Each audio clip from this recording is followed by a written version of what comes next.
Let's face it, y'all. Hiring sales talent is a real pain in the ass. Getting A players is key to bridging your go-to-market gap, but it's harder than ever. If you're not actively engaging passive talent, you don't stand a damn chance. That's why at Revenue Reimagined, we trust our partners at Pursuit to help our clients find the best talent fast. If you're looking to strengthen your sales team, go check them out at pursuitsalessolutions.com. This is normally where I would say, welcome back to another episode of the Revenue Reimagined podcast. But as you all know who've been following us, we are in the midst of a rebrand. And this is the first episode of the Bridge the Gap podcast. And we are stoked to have an amazing guest with us today. We have Trinity Nguyen, who is the CMO and head of account development at UserGems, formerly led product marketing at Sisense. And I am stoked to talk to you for a couple of reasons. Number one, you have so much knowledge in the space. And number two, we are going through a UserGems implementation with a client right now and having an amazing time. So I'm stoked to hear a little bit about your journey of how you all have bridged the go-to-market gap. Welcome to the show. Thank you, Adam and Dale, for having me on. I'm excited. I love the name. We just talked about this offline. I really like this rebrand, guys. Nothing wrong with the name before, but this new one is very catchy. Thank you. Yeah, I'll take the credit. Dale doesn't get any credit for this one. As I said, we give him one good idea a quarter, so he's now used it up. And we just came back from our quarterly offsite in Utah, so I think he's a little bit invigorated from that offsite. So Trinity, thanks for joining the show. We've been following UserGems for a while. We've talked to Christian in the past. One thing that I'm curious about as you guys think about when you guys were bridging the go-to-market gap and you were building out your marketing world, what was some of the initial challenges you guys had from getting the awareness of UserGems? Like, think back 6 years ago. You guys are brand new. What was the awareness build like for you guys? Non-existent back in the day. So we built the products because we kind of observed some of the best reps, how they build their own pipeline. And we're like, well, not being sellers ourselves, but we're very strong into like automation and technology. Like most co-founders are technical co-founders. So that we could help people do this. So we know that there is a natural product market fit in the sense that people are doing it, but nobody talked about it. So like the awareness was zero. So the challenge back in the day was like, how do we get people to realize that this is a gold mine that people are sitting on that can help, bridging the gap to hit your target number. But B is like, there is a solution that is not just like a brute force manual. So that took a little while.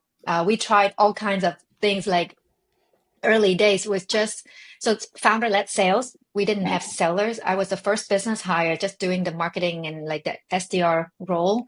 So how do we get people to pay attention? Yeah. Can you believe it? This one doing sales development.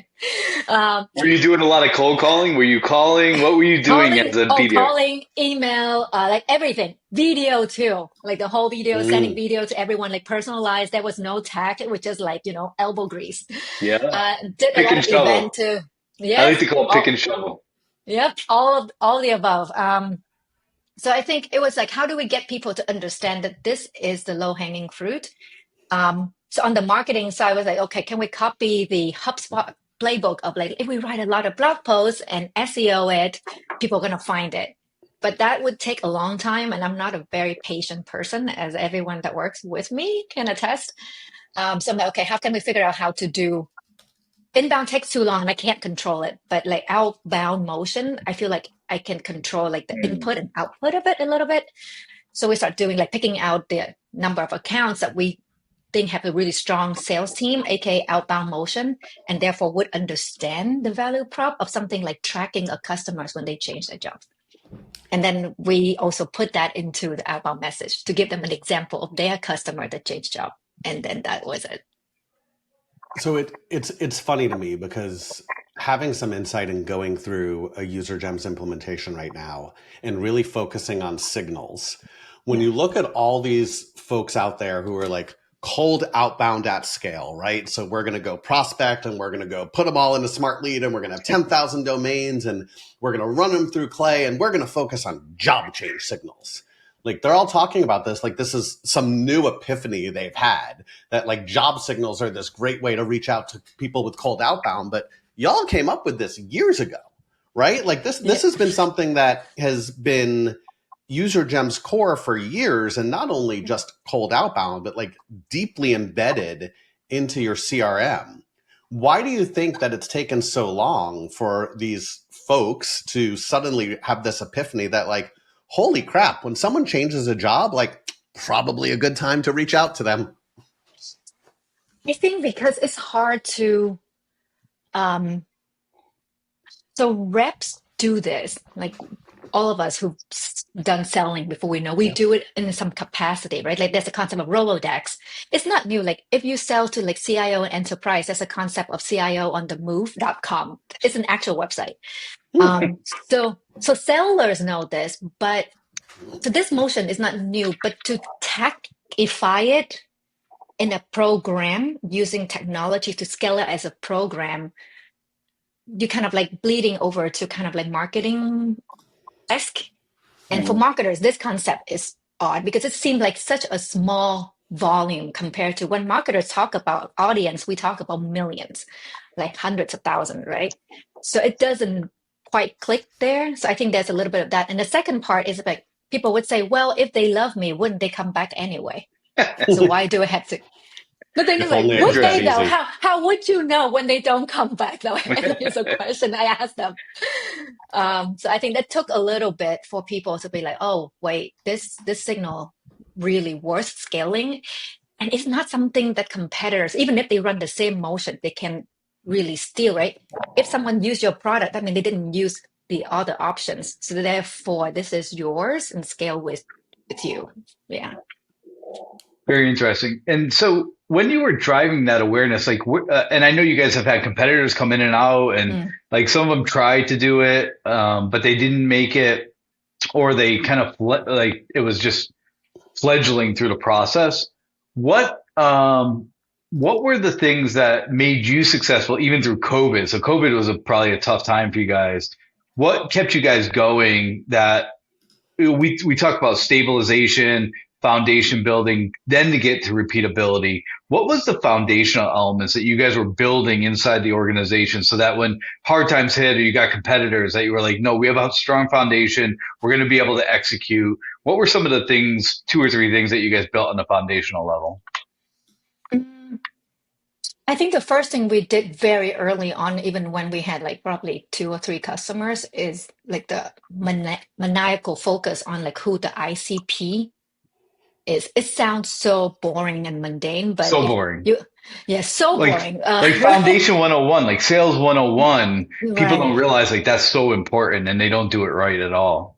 It's like college. How do you go to a 201 or 301 class without doing the basics first? You can't. And if people don't realize that, you have no idea who the heck you're selling to. I love like it's not as boring, like it's not sexy, but it's not boring. It's important. Yeah, I love it because I'm biased too. My background's in product marketing, so it just kind of came naturally. It just makes sense, right? Like kind of like you said, you got a 101 before you get to the 201. So back in the day, like anyone who works at UserGems know that in our dashboards, the early days, we track the ICP coming in and out.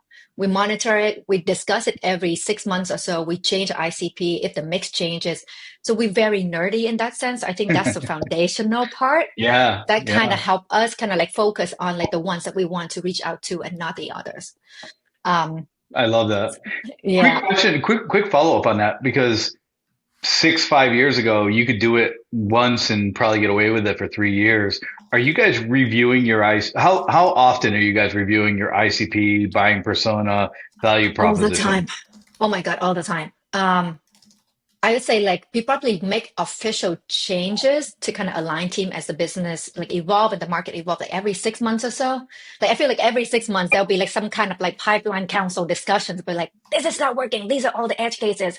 And when I feel that friction across the revenue team, I know we need to revisit.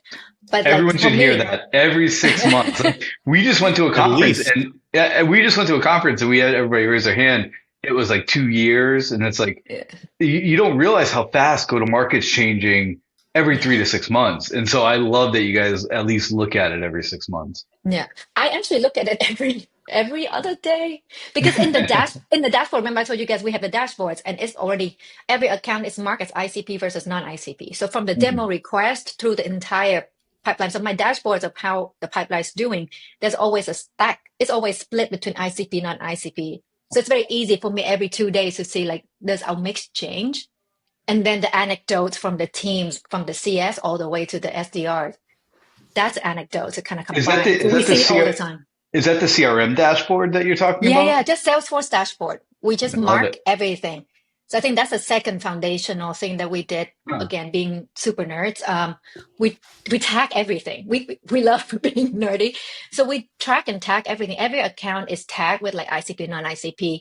Every contact with the title coming in, where we kind of like enrich it ourselves. But then the RevOps team also have a formula that automatically group them into like which persona they in. So I can already see the mix of our persona. Does it change over time? Is it leaning more sales or marketing or ops over time? Mm. And is that coming from marketing and also from opportunities, or is it just when you're creating opportunities, you're tagging them? Every hand, so we have like our main like we don't really have other form submissions so much. It's mostly like demo requests. So Got it. Got it. all the contacts get mapped. Got it. Yeah. Cool. So we're updating our ICP at least every 6 months. Everyone listening should take note, because if you're not doing that, I don't care what business you're in, whether you are selling solar panels door to door, whether you're selling UserGems, whether you're selling a extremely complex, software to CIOs, you got to update that ICP. How much Mhm. pushback, if any, do you get from the sales team when you're updating that ICP? And how do you roll out ICP updates so that it's not like, oh my goodness, you guys are changing everything on me? Mhm. So that happens all the time. Like change is inevitable, especially in the startup. And us salespeople love change, don't we? Yeah, but I think it's a but to our sellers' credit, I think it's usually the marketing team that wants to like widen the pool, so to test, especially with new products coming out where we don't know yet. So we like, okay, do we expand it? Not. But we also have like this AECSM handoff, like kind of the Mm. approval sales channel. Yep. So our sellers are actually not the ones that's like, don't, they're the one that want to like straighten the ICP more so that the CSM accept the deal coming in. So there's a lot of Imagine that, a yeah, there's a friction handoff. point. Yeah, there's friction point, which is healthy. So Yeah. I think like as we kind of like making sure that we have customers that renew and has a strong LTV, it pushes up to the AEs who then pushes up to the SDR, and now SDR is pushing up to the demand to make sure that we don't have bad ones. So yeah. It's very interesting. You're just talking about handoff. So let's go to the other end of the go-to-market motion. So now you're in the CS world, and how are you guys? Talk to us a little bit about what the CS world looks like at UserGems. Is it a renewal-based opportunity? Is it a revenue generation for UserGems? What kind of balance do you guys have with the CS side of the house? Yeah, I think our CS team, the way they structure it is really strong. Having said that, I'm not saying that we figure it out in terms of like the revenue side of it. Because larger companies would have account management who's like responsible for driving the expansion piece. Our CS wears both hats. So they have so like once the handoff happened from AEs to CS, we have a CSE, so CS engineering, so the implementation side, but because they're responsible for driving the AI component too, they want to they have clear milestones to see the first opportunity. The customer needs to generate the first opportunity with user gems in like X days, and then that's hand off to a typical CSM. And then there's a certain like metrics that we track to see whether an account is ready for expansion or upsell conversation, and that's when the CS will flag and bring in an AE. So the expansion goals is split between two teams. People buy from people. That's why companies who invest in meaningful connections win. The best part? Gifting doesn't have to be expensive to drive results, just thoughtful. Sendoso's intelligent gifting platform is designed to boost personalized engagement throughout the entire sales process. Trust me, I led sales for a Sendoso competitor, and I could tell you, no one does gifting better than Sendoso. If you're looking for a proven way to win and retain more customers, visit sendoso.com. Awesome. So Interesting.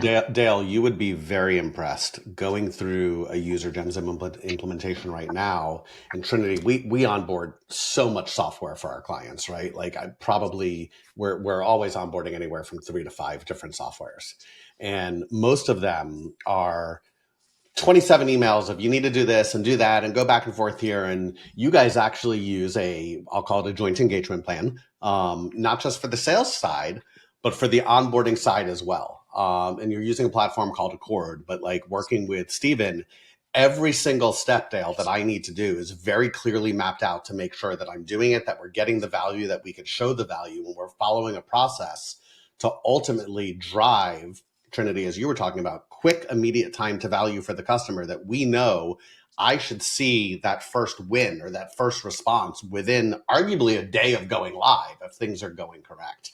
I think the way you guys are doing it is really special. Thank you.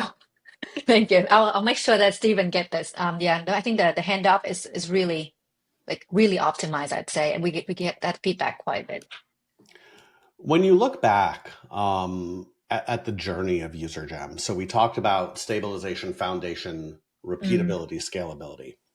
There's times that we find that you think you are in repeatability and you actually need to go back to foundation, or you might even need to go back to stabilization because something gets, really messed up or there's this big change. What's one standout moment where you guys thought you had it nailed and then you looked back and you're like, we got to start over here or we're going to fundamentally hurt the business? So many times. So many times. Someone told me this years ago, and I only internalize it through this journey with UserGems, is every time you 3x your business, everything breaks. If things don't break, that means you're moving too safely and too safe, too safely and too slow. So and I remember every time we did that, like this sentence came back to my mind, and I had to tell that to the team. It's like, it's okay that it breaks and you feel frustration. It's actually a good thing because otherwise it's just kind of like status quo forever, right? So tons every time, like clockwork. Like for us, I would say the biggest one that I would say that we're going through right now, actually, recency bias. But I think this one is right now is the one that I'm actively trying to figure out. So we did a decent job back in the day to kind of build awareness, build the so-called category. What we couldn't do back in the day is we actually started out calling job change tracking as a signal in 2020. Nobody gave 2 cents about what the heck signal was. Kind of used trigger event. People didn't like the word trigger because it's too triggering. So nothing ever happened. So it didn't work out until December of 2023. So a year-ish ago plus in Q4, all of a sudden everyone talked about signals. And then last year, everyone's like, please stop talking about signals. Why is everything signals? So we kind of like, we build that job change thing and we expand to all kinds of different signals like funding, hiring, you name it, everything that could indicate that someone might be in a buying window. But then right now, all of that is just the foundational pieces of the product because we build the data and we own our own data instead of going outside and find data. So that we can have this AI agent for sales that is not making people want to roll their eyes and just like churn in like 3 months situation. So I'm going through that right now, the piece in terms of like, who is our ICP? What is our positioning that makes us different than every other AI out there? Where should we play and why us to be the winner kind of thing? So I'm going through that right now. So I feel like a lot of the things that worked in the past, we have to review and everything have to justify its place. And how do we tell this story in a way that people are like, oh, makes sense that you're in this. And this is like UserGems evolution and not the like, whoa, what do you do? Yeah, and this probably one of the things we've been thinking a lot about when we've talked to some of our clients about is, especially in the SaaS world, how do you get somebody to potentially get into your product at least weekly, if not daily? Like, how do you get somebody to like look at it, use it, find it valuable, especially salespeople, right? Because we're like always all over the place. And we've likened it. So the partners in the firm have all got Aura rings, and so we all got rings to track activity so that we can we can compete with each other. But in that competition, we're always looking at our activity almost on a daily basis. So it's like that same opportunity that how someone like UserGems can get people to look into the product on a daily basis so that they're all like they can't go a day, 2 days, 3 days without going into the product to look at what their achievement is. That's the goal. That's another thing too. That is, so the product will get to that point, and I don't know when you guys are gonna air this, and I feel like everyone's gonna be listening to be like and start like flooding against me. 4 weeks. 4 weeks. Okay, so so this is something that we are trying to, from the product side, trying to get to. They're like what you said. The I would say like the DNA of UserGems like 5 years ago, which worked really well back then, but now kind of go back to what Adam was saying, like everything has to be redone. So our DNA back in the day is like UserGem is a set it and forget it tool. We just generate, you just see money and opportunities created. You don't have to think about it. You set up once and it just runs. So the entire product DNA is optimized for that. So like reps never have to think about it. They just know, oh, it's a UserGems lead. I'm going to make money out of this. That's it. But as we kind of moving the product evolve to where we are today, you don't want to be too set it and forget it because people actually forget about you. Exactly. Yeah. And now it does a lot more things now in just one signal. There's all the signals. So right now I'm running, I would say like probably 12 different plays for outbound that using all kinds of signals. So naturally you need someone to log in and look at it and optimizing it even with AI. And you want the reps to see it as well. Otherwise they don't know that it's a product. So many times we have a lot of past users like AEs and SDRs that they thought UserGems is an internal nickname for a program that marketing or ops built. Interesting. You didn't even have brain recognition. I know, right? So that's why we have to be so loud and active on the brand side. So people are like, hey, we're an actual company. But yeah, so that's another thing that we're trying to redo or like evolve, like what Adam was asking earlier. When you guys are looking to make changes, you have the benefit of, I hope, actually using your own product in-house, and driving business off of that. And a lot of companies don't have that benefit, right? Like they sell something really cool, but it's not something that like everyone in the business can use. How do you guys like solicit feedback from the team as far as like, this would be, forget, and it's important what customers want, but like internally, like Trinity, to help me as a rep sell better, can we look at this signal? Can we develop this play? Can we develop this messaging? Do you guys do things like hackathons or employee engagement? Like how do you build the platform from the inside out? It's actually built from the inside out. And sometimes I'm scared. I'm like, wait, what if I'm the one that's wrong? What if I'm the weird one and no one else wants the things that the team wants? Our entire outbound is powered by UserGems. So I told the teams, I told the reps, I'm like, guys, I know like when you see the sausage made, sometimes you see things that are, not perfect yet, but we're spoiled. We're spoiled to the core. Our entire CRM is powered by UserGems. Our outbound, if we need something spun up, if we don't have it, the product team will hack us on like in 2 days and give us that. So the product is actually built for the team. I just hope our team is typical and it's not just that we're the weird ones. That's funny.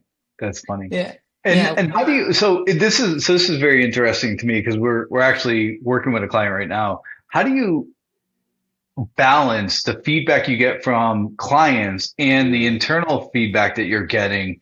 Like you have a vision for the product, but you also have people using the product. And as a CMO and working with the dev team, how do you guys balance that? Is it like a 70-30 rule? Do you guys have any rules like that? Like, how does that work? I wish I had a sophisticated answer. I think so. We have a lot of like product feature request channels, product feedback channels, all that in the Slack, and the entire product teams and engineering teams on it. And we have a ticketing system so that they can prioritize. So I think that the PM does a good job of kind of prioritizing it with the resources we have. Having said that, because I really think the UserGems internal team is the number one power user. So we actually Mm, tend to see things 2, 3 months before the customer even yeah. see it because we use it first. So like for example, like the AI agent that we publicly launched a couple of weeks ago, we've been using it since September and we see the impact already so that the team actually sees Right. it. So I would say, I would say probably like 60% of the, in terms of product improvement, Hmm. coming from internal, just Sure. because we had Well, the head start. you probably have a score rating on it too. So if you guys identify something and then like customers are like upticking it, Mhm. so do you guys, when you guys find something, do you guys put it in the channel to ask customers if this is something that they would want? Yeah, so we're starting that soon to kind of bring Mm. customers in a little bit more so we can have this open dialogue. From what we've seen so far, but that will change soon because I love what you were saying there, like that community of bringing folks in so people can exchange ideas.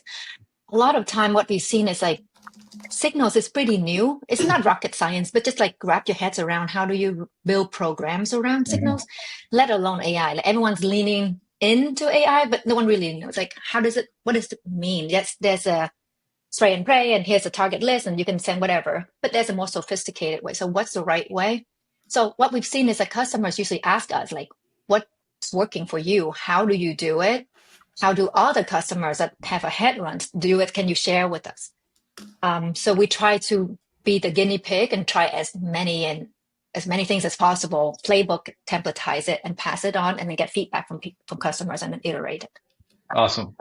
Yeah. I wish more people would actually incorporate customer feedback. Like we all think that we know what our customers want using our products, right? Because we eat our own dog food. We use it every day. We This is Mm, what I would want.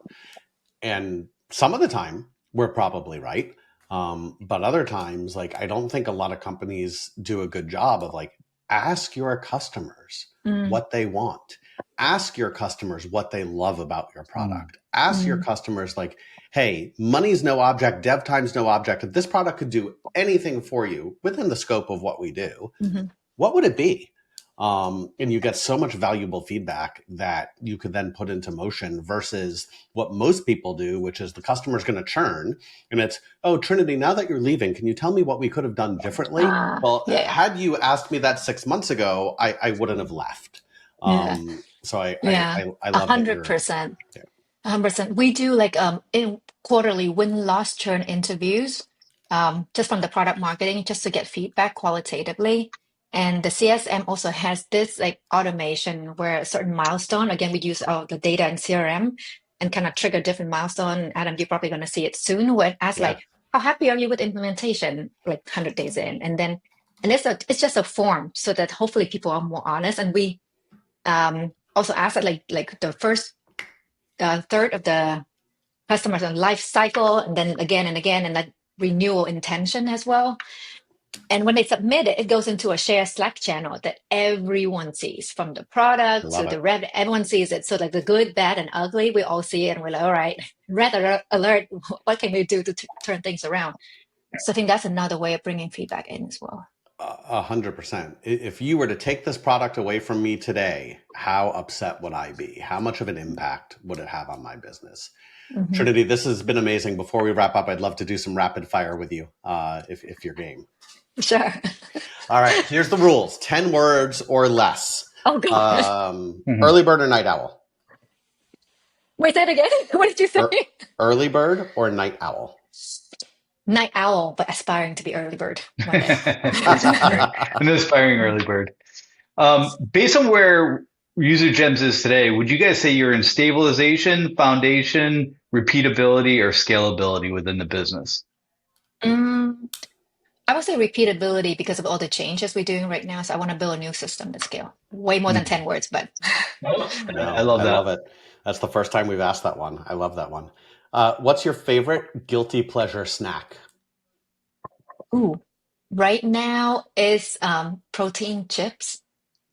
This question, it's crazy. I don't like What? this protein stuff. Yes, Yeah. they actually really good. All right.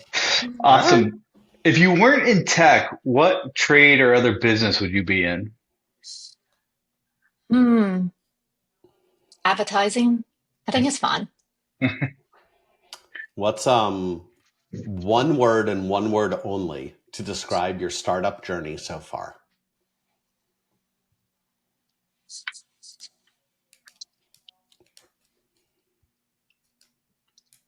Crazy? I love it. Last one as we wrap up. Dream vacation destination. Bora Bora. Bora Nice. Bora. Yes. Beautiful. Trinity, thank you so much for joining the show. Everyone, if you want to go see more and learn about UserGems, it does have our endorsement. We use it here at RR. It is usergems.com. Is that correct? Correct. .com? Perfect.